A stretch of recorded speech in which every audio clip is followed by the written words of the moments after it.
안녕하세요. 난가이브입니다. 2023년 새해도 밝았습니다. 새해 복 많이 받으세요.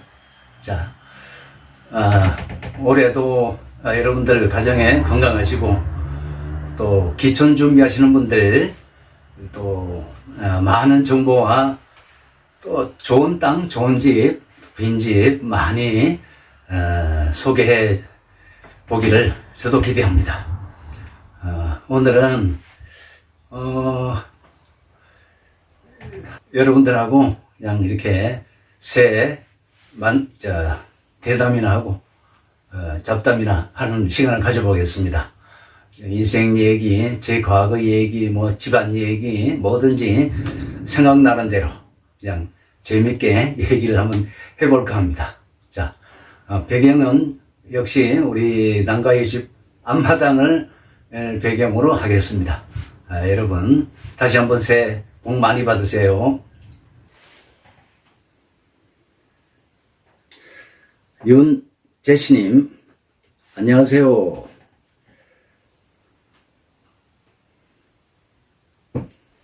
예, 오늘은 어쩐지 2023년은 아주 즐거울 것 같은 느낌이 들어서 저 목소리도 업 됐습니다. 자, 올해도 여러분들과 같이 귀촌이 잘 될 수 있도록 많은 도움이 될 수 있도록 노력하도록 하겠습니다. 토끼띠에는 대부분 한 해 운세가 좋은 것 같아요. 제가 좋으면 다 좋은 것 같습니다. 대체로 토끼띠에는 아주 활발하고 활동적인 해라고 합니다. 모두들 다 잘 되셔서 이루는 목표 다 성취하시기 바랍니다. 실시간 방송을 갑자기 하게 돼서 지금 아직 시청을 못 하시고 계시는 분들이 많은 것 같습니다. 울산 할매님 어서 오세요. 반갑습니다. 새해 복 많이 받으시고요. 저도 울산에 오래 살았습니다. 현대중공업에 오래 근무했고요. 울산 할매님은 실례지만 어느 동에 사십니까? 왜 울산 할매라고 하셨을까요? 요즘은 할매가 없습니다. 다 아줌마지. 요즘은 할머니가 없습니다. 신정일동 좋은 데 사시네요.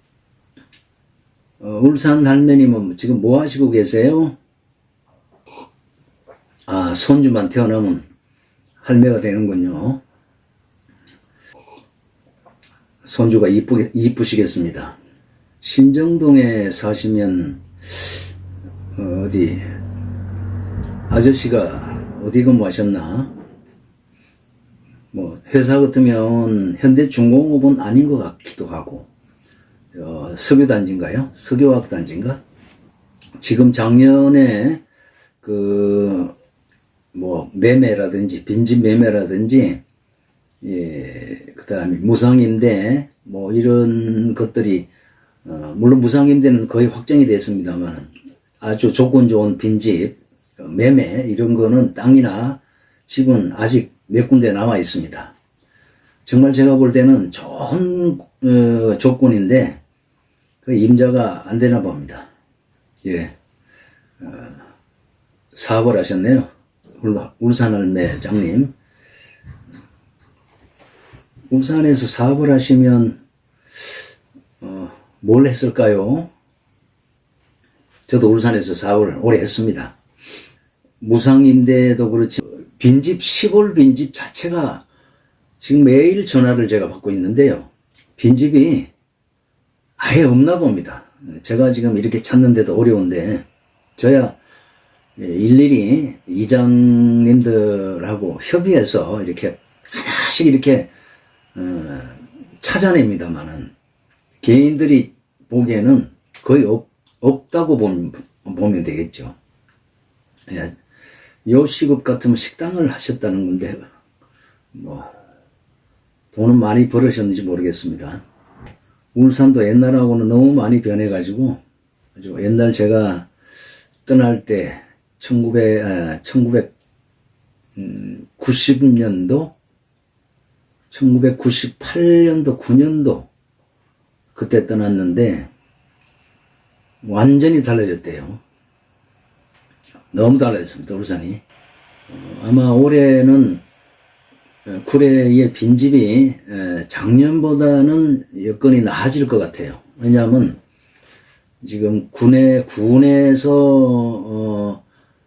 빈집이 발생하면 군에서 이 일괄 이렇게 전부 리스트업해서 보금자리를 만들었는데 올해부터는 그 사업을 접었습니다. 그래서 어쩌면 개인들한테 많이 돌아갈 줄 또 모르겠습니다.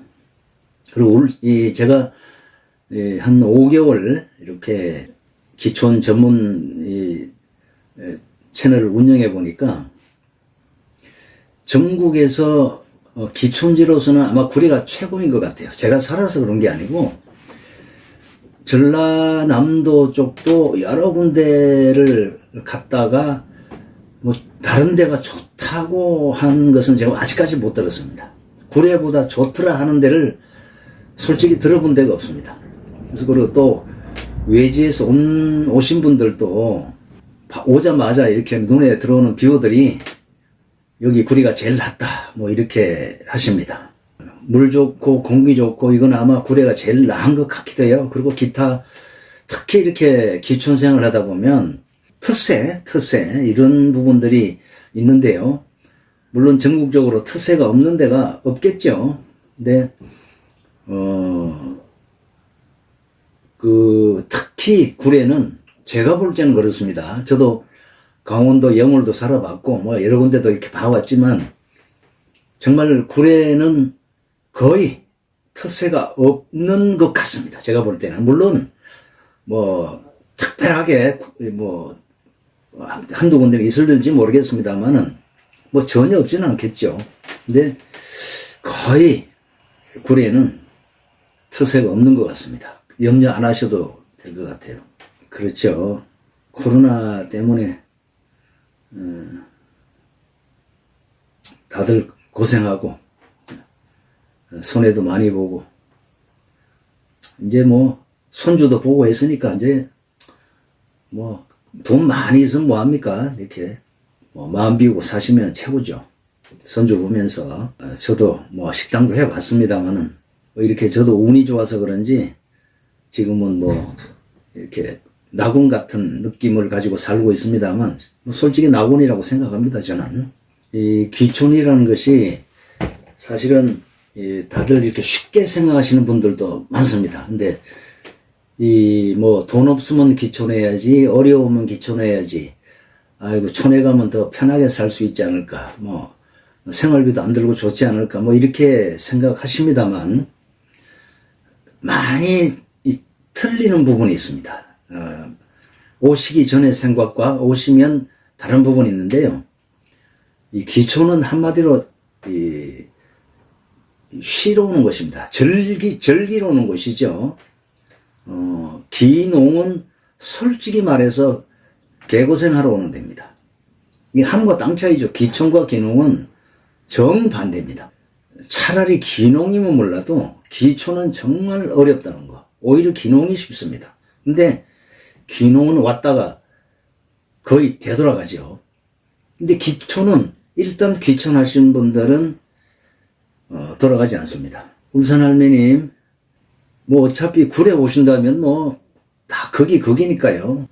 함께 다 노후 보내겠죠. 뭐 귀농은요, 이 나이가 또 젊어야 되고 힘도 있어야 되고 실제 55세 정도 넘으면 귀농은 물론 뭐 하시는 분도 계시지만 귀농은 아니고 귀촌으로 아마 결정해야 됩니다. 귀촌도 뭐 완전히 뭐 늙어서 오는 게 아닙니다. 귀촌도 어느 정도 나이가 있을 때 와야 재밌고 또 여러 가지를 또 해볼 수 있습니다. 우리가 귀촌 그러면 무조건 나이 들어서 뭐 노후에 온다는 그건 아니고요. 아까 제가 말씀드렸다시피 이 귀촌이 천국 생활, 그러니까 낙원 같은 생활인데 그거를 늦게 하면 되겠습니까? 울산 할매 아저씨가 택시 회사를 하고 계시나요? 그럼 택시 드라이버를 하시고 계시나요? 저도 이제 60대를 넘어서 70대를 바라보는 나이가 됐습니다. 이제 60대가 넘으면 70대를 바라봐야죠. 그동안 성공도 해봤고 실패도 많이 해봤고 뭐 이렇게 살아왔습니다. 돈도 벌어봤고요. 예, 택시 운전을 하시고 계신다고요? 예. 뭐 택시 운전은 뭐 나이와 관계없죠. 그리고 이 귀촌을 아무리 이 경제 규모가, 개인의 경제 규모가 한 땅과 집을 살 정도, 그러니까 이 비싼 집 말고요. 그 다음에 매달 어떤 최소한의 생활비 이런 정도는 준비가 돼야 되지 않겠느냐 이렇게 봐집니다. 물론 그 기촌에서도 직업을 가질 수 있겠죠. 근데 기촌에서 직업을 가진다면 사실상 완전한 기촌이라 볼 수 없는 게 그 직업의 얼마이다 보면 또 참 여러 가지로 또 많은 또 스트레스를 받고 또 이런 게 있기 때문에 가능하면 어느 정도의 생활비가 준비되고 싼 땅이라도 땅을 좀 사고 저렴한 집이라도 지을 수 있는 이 정도는 준비하셔야 완전한 그 기촌이 됩니다. 기촌이 좋은 거는요. 일단 그 정도만 준비되면 오면 생활비는 아주 적게 듭니다. 여러 가지로요. 아주 적게 듭니다. 저는 아직까지 혼자지만 뭐 적게 들려면 30만 원 가지고도 뭐 영양가 충분히 유지하면서 먹고 살 수가 있습니다. 뭐 조금 뭐 부부 같으면 한 뭐 넉넉 잡아서 100만 원 이내면 뭐 넉넉하게 삽니다. 뭐 물론 넉넉이란 기준이 개인마다 다르겠지만요. 울산 할머님도 뭐 식당을 해 보셨다니까 드리는 말씀이지만 이 모든 사업들이요. 다 여러 가지 조건도 중요하지만 이 운때 이것도 참으로 중요하다고 봅니다. 제가 울산에 있을 때 뭐 어떤 걸 했다고 구체적으로 말씀을 드릴 수는 없지만 어떤 사업을 할 때 될 때는요. 그냥 돈이 들어옵니다. 뒤로 넘어져도 이마에 이 다이아몬드가 박힙니다. 그렇게 돈이 들어오더라고요. 네. 또 안 될 때는 아무리 용을 써도 안 되고. 그러니까 이 돈은 내가 돈을 벌어야 되겠다. 뭘 해가지고 성공을 해야 되겠다. 이렇게 강박관념을 가지면 안 되는 것 같아요. 3년 전에 구례 와서 현재 사는 이 무상 시골집에 임대주택에 이렇게 기간한 지가 지금 2년이 다 돼가는데 1년 반이 넘었습니다. 근데 제가 느끼는 거는 아까 말한 운대 같은 건데요. 이 집이 원래 면장님이 사시던 집이고 또 자제분들이 다 잘 됐습니다. 다 잘 됐다기보다는 대체로 잘 된 것 같은데요. 우선 자제분들 중에서 서울대를 나온 분도 계시고 학교 교장 선생님도 나오시고 뭐 이런 거 보니까 이 집이 그런 대로 뭐 명당이라면 명당 뭐 그런 집이 아닌가. 저도 여기 와서 뭐 이리 뭐 떼돈을 벌거나 한 건 없지만요. 아주 잘 흘러갑니다. 이런 시골에서요. 서울대 학교 가면 구례에 현수막 붙습니다. 뭐 성공했다는 거죠. 그만큼 이 집도 터는 좋은 것 같아요. 저도 이렇게 뭐 여러 가지로 이 집에 왔지만 뭐 안 되는 건 크게 없었고요. 아시다시피 유튜버도 비록 지금 4개월, 5개월 다 돼가는데요. 뭐 하자마자 한 달 만에 구독자 1000명을 넘고 뭐 이런 걸 봐서는 이 집이 괜찮은 것 같아요. 그러니까 그게 운대라는 건데요. 아무리 운대라지만 그저 아무것도 안 하고 그냥 입만 벌리고 운대만 바라보는 것도 아니라고 봅니다. 저는 이 유튜브를 하기 위해서 작년에 재작년이죠 이제 재작년에 구례 군에서 무료로 교육하는 그 유튜브 교육, 편집 교육 이런 전산 교육을 받았습니다. 상당히 어렵습니다. 이 편집과 유튜브 영상 만드는 것이 쉬운 것이 아닙니다. 우리 나이대예요. 물론 젊은 나이라고 다 쉬운 건 아니지만 우리 나이 때에는 60이 넘으면 이 머리가 잘 안 돌아갑니다. 아무리 머리가 좋아도요. 근데 저는 열심히 했습니다. 해서 그 많은 사람들 중에서 최고의 능력을 발휘하고 있습니다. 열심히 했고요. 또 그런 노력 때문에 또 이런 결과가 온다고 보죠. 운 때만은 아닙니다. 그러니까 노력과 운대가 가져가야 되는 겁니다. 우리 나이 때는 다들 이제 세상 떠나려면 기다리고 계시는 분도 많지만요. 저는 아직까지도 희망과 목표가 있습니다.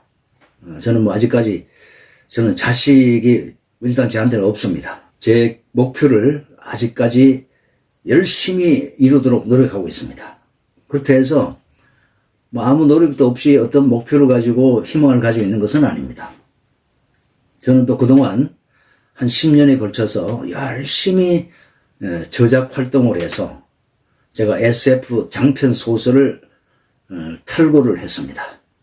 긴 스토리입니다. 그것도 SF 쪽에는 공부를 많이 해야 됩니다. 많은 노력을 해서 지금 완성해 놓고 이거를 영화화 시키기 위해서 인생의 목표를 걸었습니다. 희망을 걸었습니다. 희망을 가지고 삽니다.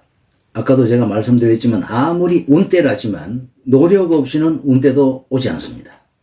저는 그동안 열심히 노력해서 그 SF 장편 소설 작품을 완성했습니다. 물론 지금도 2부, 3부를 집필하고 있습니다만 노력 없이 운때는 오지 않습니다. 나는 그렇게 봅니다. 아마 제가 현대를 중공업을 다녔었는데요.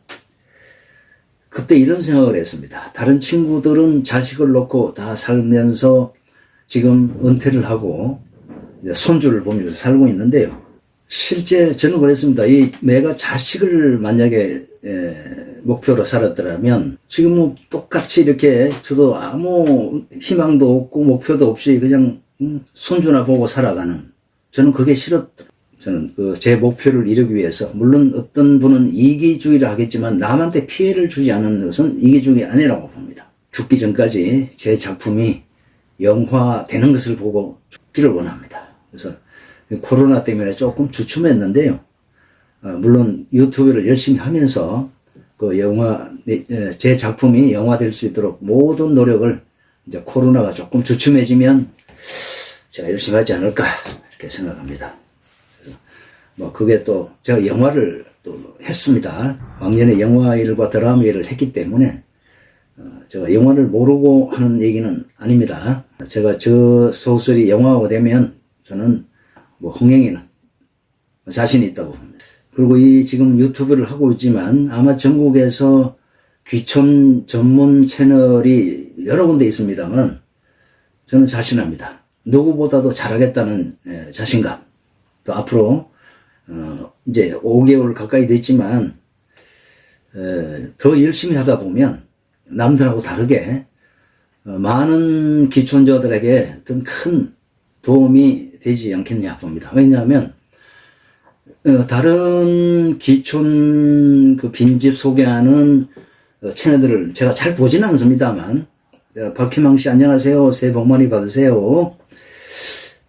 다른 TV를 봅니다만 그렇게 영양가 있는, 이렇게 말하면 좀 그분들이 섭섭할지 모르지만 정말로 귀촌자들이 한테 도움이 되는 알찬 그런 부분은 조금 덜 보이는 것 같아요. 저는 정말로 앞으로 작년에는 제가 살고 있는 위원장님과 열심히 노력을 했지만 이장들하고요. 올해는 군수까지 제가 만날 겁니다. 그래서 정말 구례에 있는 모든 빈집을 잘 파악해서 정말 구례에 많은 사람들이 귀촌할 수 있도록 좋은 조건으로, 좋은 여건으로 올 수 있도록 여러 가지를 할 작정입니다. 뭐 빈집을 귀촌자들한테 소개해 주는 건 물론이고요. 더 많은 빈집을, 또 더 좋은 빈집, 더 좋은 무상 빈집, 단체 귀촌할 수 있는 좋은 여건을 군수님하고 한번 상의를 해보도록 하겠습니다. 아주 좋은 조건으로 올 수 있도록 지금은 그런 정책이 현재는 없는 것 같습니다. 정말 실질적으로 귀촌자들한테 정말 도움이 될 수 있는 이런 글을 하겠습니다. 지금 방송을 녹화로도 나가겠지만 우리 보시는 분들은 제가 아무리 이렇게 귀천 전문 방송을 하고 있지만 또 이렇게 빈집을 소개하고 있지만 그 빈집이 이게 한 달에 뭐 기껏 나와봐야 4-5개 정도 많아봐야 그렇습니다. 근데 여기 전화 오고 여기 자기가 빈집을 원하는 분들은 수만 명입니다. 그래서 무조건 여기 온다 그러고 저한테 하나 주세요 이렇게 말씀하시면 제가 참 아쉬울 때가 많습니다. 물론 다 드리면 얼마나 좋겠습니까? 그리고 저도 이렇게 촬영하러 다니고 또 움직이고 또 없는 빈집을 만들고 하려면 알게 모르게 비용도 많이 들어가고 저도 먹고 사는데 또 조금이라도 어떤 보탬이 되는 일을 하고 있는데 그것도 못하면서 제 시간도 또 많이 소비를 해야 되고 이런 부분들을 좀 이해를 해 주시고 또 어떤 분들은 그걸 알아주셔서 정말로 몇 푼 안 되지만 또 후원 계좌에 또 이렇게 성원도 해 주시고 참 그런 분들은 제가 아마 그분들이 귀촌 정착할 때까지 제가 어떤 도움이라도 드리려고 마음먹고 있습니다. 실제 귀촌하는 분들이 남가이브가 무슨 도움이 되는지 정확히 모르는 분들도 계십니다. 예컨대 빈집만 소개하고 무상 주택 이게 아니고요. 그런 거 외에도 예를 들어서 집을 와서 짓는다. 또 싼 땅을 구한다. 집을 짓는데 어떻게 좋은 업자를 또 소개해달라. 직접 지어달라. 어떤 부분들을 또 봐달라. 이런 부분들이 상당히 많습니다. 실제로 그렇게 하고 있고요. 예를 들어서 4천만 원 수리할 걸 제가 3천만 원에 수리가 될 수 있도록 소개해주면 또 얼마나 좋습니까? 이런 부분들이 많습니다. 또 집을 꼭 올 수리를 하는 것보다 부분적으로 어떤 필요한 부분들이 많습니다. 그런 부분들 제가 다 일일이 그분들이 잊지 않고 후원하신 분들은 잊지 않고 제가 도와드릴 겁니다. 후원하신 분들이 아직까지도 좋은 빈집이나 좋은 무상 빈집을 찾지 못한 분들도 계시지만 꼭 그런 것만 아니더라도 많은 도움을 제가 이 유튜브를 하는 한 운영하는 한 제가 도움을 드린다는 말씀 약속드립니다. 저는 요즘 제2의 인생을 살고 있습니다. 아직 제가 짝이 아직까지는 없습니다만 아마 올해 봄을 알리는 절기가 오기 전까지는 해결이 되지 않겠나 하는 생각을 가지고 있습니다. 박희망 씨, 염려를 해주셔서 감사합니다. 실방 시간도 모를 뿐만 아니라 오늘 제가 예고도 하지 않았습니다.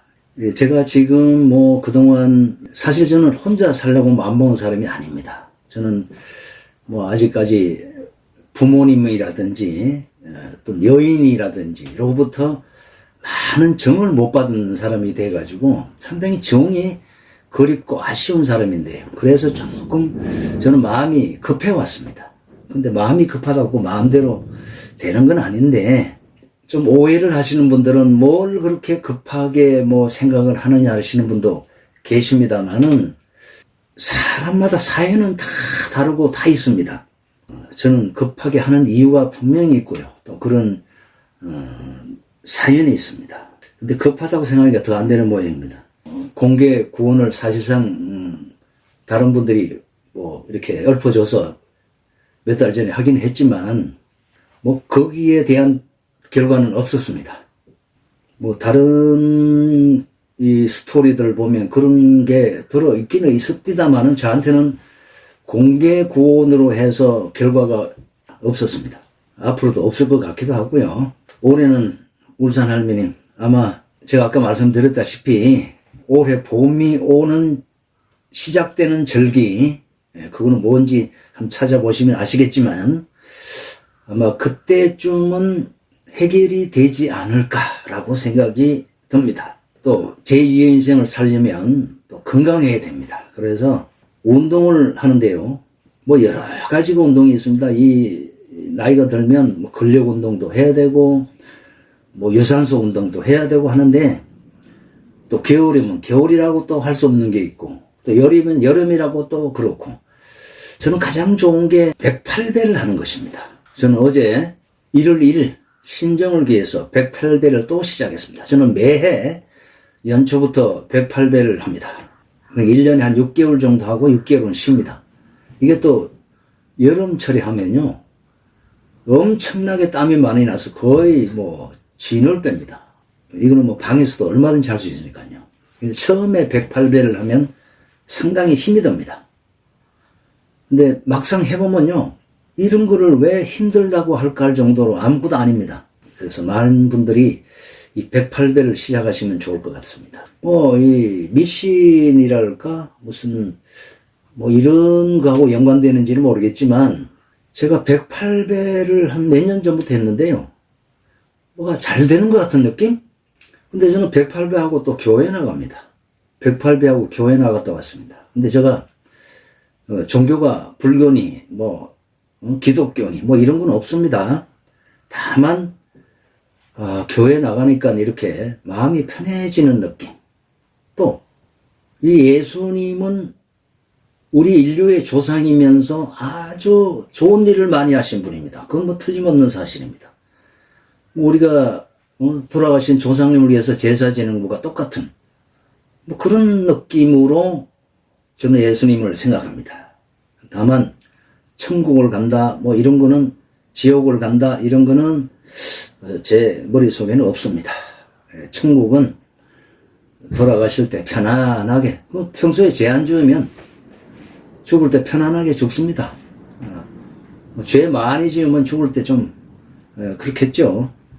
죄 안 짓고 살면 편안하게 죽을 수 있습니다. 근데 뭐 사람이 살면서 어떻게 착하게만 살겠습니까?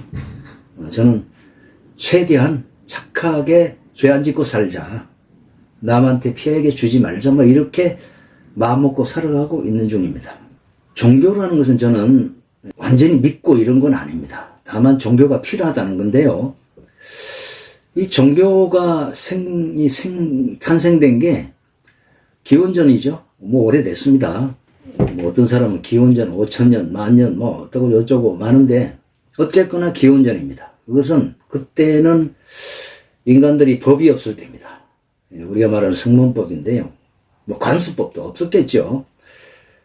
그 법이 없다 보니까 이게 짐승처럼 막 뭐 이 옳고 그름도 모르고 뭐 마음에 안 들면 죽이고 때리고 뭐 이랬겠죠.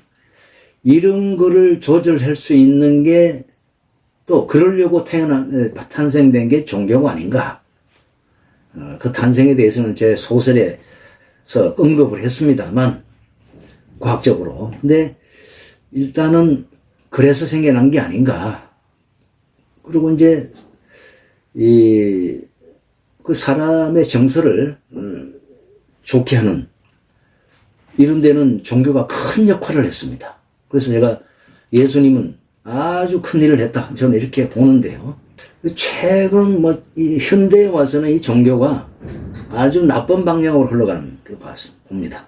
뭐 절도 그렇지만 뭐 이 교회나 뭐 이런 데도 아주 금전적으로 아주 타락해가는 사이비 사기 뭐 이런 쪽으로 많이 이용되고 악용되는 이런 종교적 부작용. 이 종교 역할이 중요했습니다만 어느 시점부터 역할이 완료된 게 아닌가. 왜냐하면 인간이 어느 시점에서 자정 능력, 즉 우리가 말하는 법 이전에 사람의 양심인데요.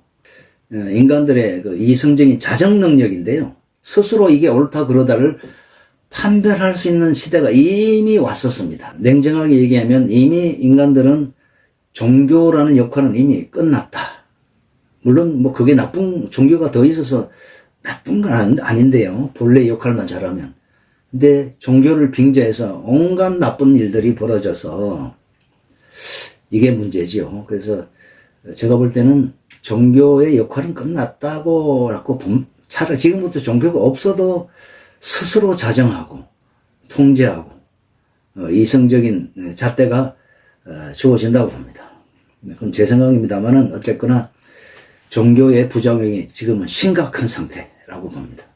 그렇다고 지금 선의의 마음으로 교회나 종교를 믿으신 분들을 폄하하는 건 아닙니다. 나쁘게 보고 있는 건 아니고요. 저는 좋게 생각합니다. 자, 오늘 뭐 여러 가지 제가 종교 얘기까지 뭐 이렇게 인생 얘기까지 했는데 저도 뭐 60 이전에 젊을 때는 참 많은 직업을 가지고 좀 제가 이 재능이 많다고 그러는데 그게 여러 가지 재능이 많은 직업을 가지게 했고 또 많은 직업을 가짐으로 해서 단점이 더 많았습니다. 근데 지금은 많은 재능이 있는 게 훨씬 좋습니다. 근데 제가 지금 젊은 분들에게 조언을 하고 싶다면 젊을 때는 많은 부분의 재능을 다 살리려고 하지 말고 하나를 집중적으로 살리고 종사해라 이렇게 말씀드리고 싶습니다. 여러 가지 재능이 있는 분들은 제가 그랬습니다만 이거 안 하면 뭘 못해 먹고 사나 하는 방식 뭐 이거 하다가 금방 실증을 느끼고 다른 걸 하고 이렇게 되다 보니까 그 어떤 이 벌어놓은 거 다 까먹게 되거나 보존을 못하게 됩니다. 돈을 벌기도 하고 어떤 안정된 노후를 즐기려면 경제적으로 한 직업, 한 기술을 일단 고수해라. 나머지 기술이나 제 재능들은 취미로 삼아라. 저는 이렇게 말씀드리고 싶습니다. 아까 말씀드린 제2의 인생에서 저는 이제 제 짝을 거의 찾기 직전인 것 같습니다만 이 짝도 말이죠. 요즘은 60 넘었다면 다 재혼이고 50 넘으면 다 재혼인데요. 이 재혼을 하게 되면 이혼율이 상대적으로 높다고 합니다. 저는 그 이유를 이렇게 봅니다. 보통 대한민국의 나이 들어서 재혼하는 기준을 보면 거의 대부분이 경제 능력을 보고 합니다. 근데요, 물론 경제 능력과 관계없이 정말 사랑으로 사람의 인간성을 보고, 사람 됨됨이를 보고 참 그렇게 해서 맺어지는 분들은 상대적으로 오래가고 행복한 여생을 보낸다고 저는 봅니다. 근데 70-80% 이상이 대부분 경제력을 보고 재혼을 하게 되는데 파혼율이 높을 수밖에 없다는 것이 제 친구를 통해서 알았습니다. 제 친구가 재산이 좀 있었습니다. 이 대화라는 게 뭡니까? 이 사람을 서로 알게 되는 건데 대화도 없이 하루 만에, 이틀 만에 남자는 그동안 여자가 귀해서 우리 흔히 말로 많이 굶어가지고 그 눈에 보이는 게 여자로밖에 안 보이고 또 여자는 남자가 재산이 있으니까 그거면 됐다 이거지. 충족이 됐다 이거지. 그런 마음으로 합시다 보니까 결국 진정한 사랑이 나타나겠습니까? 그러니까 오랜 대화도 없이 바로 이 재혼 생활에 들어가다 보니까 엄청난 부작용이 생깁니다. 물론 파혼까지 가지요. 우리 친구 같은 경우에 그렇게 맺어져서 뭐 대화할 시간도 없었습니다. 제가 볼 때 대화할 줄도 모르니까 그런지 모르지만 대부분 재산을 보고 하는 커플들은 상당히 빨리 맺어집니다. 그러니까 우리 친구는 지금 완전히 여자의 꼭두가시가 된 재산 다 주고 꼼짝 말아 돼버리고 이런 상황에 빠져 있습니다. 뭐 구체적으로 말씀드리기는 뭐합니다만 그렇게 재혼을 하는 것은 안 하니만 못합니다. 그래서 이 친구가 이제는 저보고 그럽니다. 혼자 살아라고. 한때는 빨리 좋은 사람 만나라고 해놓고는 지금은 혼자 살아라고 합니다. 많은 재혼자분들이 계신다면 절대로 돈 보고 하지 마세요. 남자분도 여자분도 물론 뭐 상대가 빚에 빚덩이에 쌓이거나 거기 헤어나지 못한 이런 건 안 되겠지만 재산에 많고 적음에 연연하지 말고요. 많은 대화를 하고 밤새도 좋습니다. 대화를 하고 서로를 알고 하는 시간을 많이 가져서 그 많이라는 게 꼭 몇 년을 얘기하는 거 아닙니다. 우리가 대화라는 게 보면 하루에 12시간씩은 5일만 해도요, 엄청난 대화 시간입니다. 그런 기준으로 해서 대화를 많이 하시면 좋은 행복을 찾을 수 있습니다. 저는 그렇게 생각합니다. 자, 올해 여러분들이 여러 가지로 좋은 일이 많고 또 하시는 일에 마무리 잘 하시고 또 건강도 하시고 뭐 다 여기 귀촌 전문 채널이니까 귀촌 이 목적이겠죠. 아주 좋은 조건의 귀촌이 될 수 있도록 또 귀촌에서 아주 행복하게 저처럼 낙원처럼 살 수 있도록 기원하겠습니다. 저도 열심히 하겠습니다. 올해 다 좋은 일들이 많으시기 바랍니다. 자, 오늘 여기까지 하겠습니다. 생각하시는 일 모두 잘 되시기 바랍니다. 안녕히 계세요. 감사합니다.